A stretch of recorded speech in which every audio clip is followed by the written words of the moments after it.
A ver, cuando pensamos en la mafia, a todos nos vienen a la cabeza las películas, ¿verdad? Trajes caros, cochazos, un padrino susurrando ofertas que no se pueden rechazar.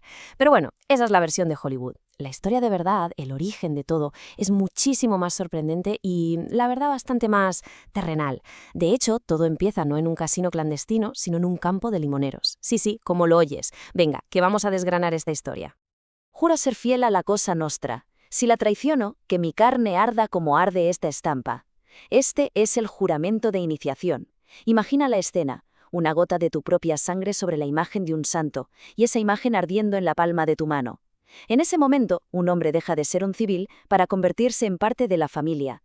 Es un pacto de sangre, un compromiso absoluto. Pero vamos a ver, ¿de dónde sale una sociedad con unas reglas tan extremas?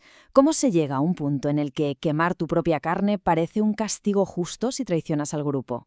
Para entenderlo, tenemos que hacer un pequeño viaje en el tiempo al siglo XIX. Es que el origen real de la mafia siciliana no tiene nada que ver con drogas, ni con el juego, ni con nada de eso. Tiene que ver con limones. Sí, tal como suena. Limones. Y con una necesidad súper básica. La protección. A ver, a mediados del siglo XIX se produce una especie de tormenta perfecta en Sicilia. Pasan tres cosas a la vez. Primero, Italia se unifica, pero el nuevo Estado no llega a todas partes. En el campo siciliano hay un vacío de poder brutal. Segundo, en el mundo hay una epidemia de escorbuto, y se descubre que los cítricos son la cura. De repente todo el planeta quiere limones. Y tercero, claro, los agricultores sicilianos se hacen de oro. Pero tienen un problema enorme. Sin policía ni nadie que los proteja, sus cosechas valen una fortuna, y son un blanco facilísimo para los ladrones. Y es justo ahí, en ese vacío, donde nace la primera mafia, la Cosa Nostra, que literalmente significa lo nuestro. Un nombre que ya lo dice todo, ¿eh? Esto es nuestro y de nadie más. Eran grupos de hombres que se organizaron para ofrecer un servicio que el Estado no daba. Protección, a cambio de una cuota, claro. Ellos se aseguraban de que nadie te tocara en un limón. Un negocio muy simple en apariencia. Pero, ¿qué pasa cuando un cliente no puede pagar por esa protección? Aquí es donde el servicio se convierte en extorsión. Vamos a imaginarlo con el ejemplo de un panadero local que ha tenido un mal mes. El primer mes que no paga, la respuesta es, bueno, engañosamente amable. Oye, no te preocupes, le dicen, ya pagarás el mes que viene. Eso sí, con unos pequeños intereses. El pobre panadero respira aliviado, sin saber que la trampa acaba de cerrarse sobre él. Al segundo mes, el tono cambia radicalmente. Ya no viene un simple cobrador, aparece el sotocapo, el subjefe, y este no viene a charlar. La conversación es directa, a veces violenta. La pregunta ya no es si puedes pagar, es un ¿dónde está el dinero? Y si el dinero sigue sin aparecer, la amenaza se vuelve personal, insoportable. Sería una pena que tu hija se quedara sin padre tan pronto, ¿no crees? En ese punto, el panadero está acabado. O paga, o trabaja para ellos de por vida para saldar la deuda, o lo pierde absolutamente todo. Su negocio y quizás bastante más. Este sistema de control no funciona por casualidad, ¿eh? Se basa en una jerarquía súper rígida, muy bien definida, una estructura de poder que es una pirámide perfecta, donde cada uno sabe exactamente cuál es su sitio. En la cima de la pirámide, el don, el jefe absoluto. A su lado, el consigliere, que es su consejero de máxima confianza, la única persona cuya opinión de verdad le importa. Justo debajo, el sotocapo, o subjefe, que suele ser su hijo o un pariente cercano, es el segundo al mando. Luego vienen los capos, que son como capitanes, cada uno con su propia cuadrilla de soldados.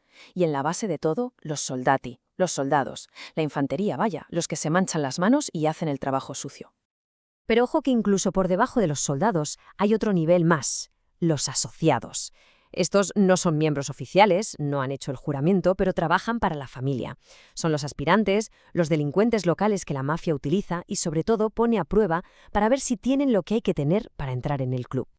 Para mantener toda esta estructura en pie, hace falta un código de conducta muy estricto, unas reglas que no están escritas en ningún lado, pero que si te las saltas, lo pagas con la vida. Así de simple. Existen los llamados 10 mandamientos de la mafia. Algunos son bastante predecibles, como no hablar jamás con la policía, ¿no? Pero otros son muy curiosos. Por ejemplo, es obligatorio ser fiel a tu mujer. ¿Por qué? Pues la lógica es, si un hombre traiciona a su esposa, que es su familia, ¿cómo no va a traicionar a la familia? Tampoco se puede prestar dinero a otro miembro ni robar el botín de una familia rival. Si asaltan un almacén enemigo, el dinero se quema, no se toca. Es una cuestión de principios, por retorcido que suene. Y por encima de todos esos mandamientos está la omertá, la ley del silencio. Esta es la regla de oro, la más sagrada de todas. No se puede compartir absolutamente ninguna información con nadie ajeno a la familia, ni a la policía, ni a un juez, ni a tu vecino. Silencio absoluto. Si la policía te detiene por un crimen que ha cometido otro hermano, te comes tú la condena. Callado. Porque vender a un hermano es el peor pecado que existe. Y esta diferencia entre enemigos y traidores se refleja hasta en la muerte. La forma en que matan es un mensaje en sí mismo. Si liquidan a un miembro de una familia rival, lo hacen en secreto. El cuerpo suele aparecer en un callejón con las manos en los bolsillos. Esa es su firma. Pero si el muerto es un traidor de la propia familia, el cuerpo se deja donde cae, a la vista de todos, y a su lado colocan un ataúd de madera. Es el único honor que le conceden. Un mensaje brutal para el resto.